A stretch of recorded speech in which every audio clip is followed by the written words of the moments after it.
इलाका किसी का हो धमाका, चंदन कटैया डीजे का होगा।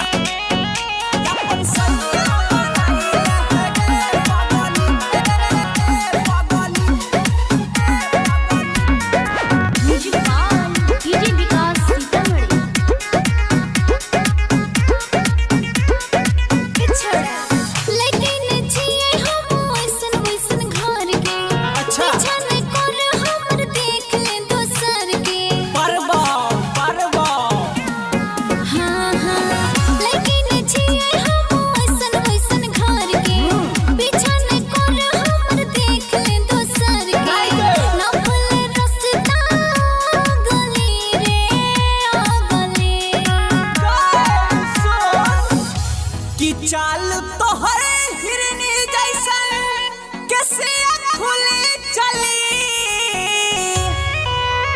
यापन सैया बनाइल है गे पगली, यापन सैया बनाइल है गे पगली, दोनों मिलबै पहिलतै कमाई रीति, यापन सैया बनाइल है गे पगली। इलाका किसी का हो धमाका, चंदन प्रेमी किस कुमार का होगा।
यापन सैया बनाइल है गे पगली, यापन सैया बनाइल है गे पगली, दोनों मिलबै पहिलतै कमाई रीति, यापन सैया बनाइल है गे पगली। इलाका किसी का हो धमाका, प्रेमी चंदन का होगा।